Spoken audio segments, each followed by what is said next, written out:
আছেন শুধু নবী নবী করেন আর আপনার নামটা নবীর গোলামের খাতায় উঠে যাবে, তাহলে ওই যে কবরে শোয়ানো হবে আর আমার নবী আসবে, নবী আসার পরে আর তোমাকে বলা লাগবে না যে ওটা আমার নবী ছিল। তখন মনে মনে ভাববে আকা বলবো না হুজুর বলবো নাকি মুস্তাফা বলবো, জোরে বলো। তুমি এই চিন্তায় ব্যস্ত থাকবে যে ওটা দেখানো হচ্ছে, কি করে আমার নবীর নাম বলবো, ওটা তো আমার নবী ছিল, তাই নবীর নাম দিতে পারবে না।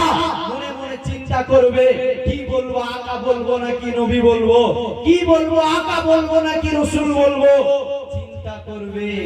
আর এদিকে আমার নবী ফারিস্তাকে বলবে, ফারিস্তা ওকে ডিস্টার্ব করিস না, দুনিয়ায়ও আমার গোলাম ছিল, জোরে বলো সুবহানাল্লাহ।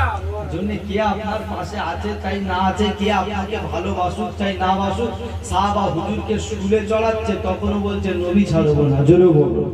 বেলালকে পায়ে দড়ি বেঁধে দিয়ে, ঘোড়ার পায়ে দড়ি বেঁধে দিয়ে ছুট করিয়ে দিয়েছে, মরুভূমির গরম বাড়ির পথ দিয়ে বেলাল হুজুর ঘিসতে ঘিসতে যাচ্ছে, এই পিঠের কাঁচা চামড়া গুটিয়ে ঘাড়ে এখানে জড়ো হয়ে গেছে, পিঠে টাটকা খুন করছে, তখনও বলছে বেলাল মুহাম্মদকে ছেড়ে দে, বেলাল কলেমাকে ছেড়ে দে, বেলাল এক আল্লাহকে ছেড়ে দে, তোকে ক্ষমতা দেবো, তোকে আসন দেবো, তোকে টাকা পয়সা দেবো, তোকে অনেক শান শৌকত দেবো, বেলাল মুহাম্মদকে ছেড়ে দে।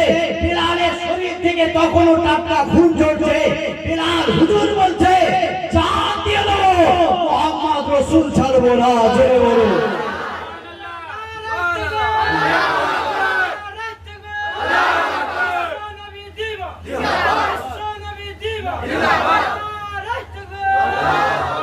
এই রকম মহব্বত করতে হবে। আজকে তো আমরা 500,000 টাকায় বিক্রি হয়ে যাই, আমরা নিজেকে ইমানদার দাবি করি, মুসলমান, 500,000 টাকায় বিক্রি হয়ে যায়।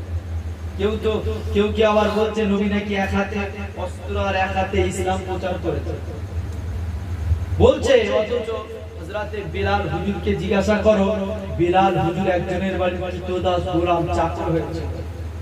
বেলাল হুজুর বলছে আমি যখন মক্কার জমিনে এলাম কেউ আমাকে চেনে না, আর আমিও কাউকে চিনতাম না, মক্কার জমিনে একজনের কৃতদাস গোলাম চাকর হয়ে এলাম। হাফসি দেশের কালো মানুষ ছিল, আমার নবীর আদর্শের কথা, মানবতার কথা, ইনসাফ ইনসানিয়াতের কথা শুনে বেলাল হুজুর গোপনে গোপনে কলেমা পড়ে নিয়েছে, জোরে বলো। যখনই ওটা জাহির হয়ে গেছে, ওই বেলাল হুজুরের উপরে অত্যাচার করতে করতে সর্বশেষ ঘোড়ার সঙ্গে দৌড় করিয়ে দিয়েছে, পিঠের কাঁচা চামড়া গুটিয়ে ঘাড়ে এখানে জড়ো হয়ে গেছে। বেলাল মুহাম্মদকে ছেড়ে দে, বেলাল তোকে টাকা দেবো, পয়সা দেবো, ক্ষমতার আসনে বসিয়ে রাখবো, বেলাল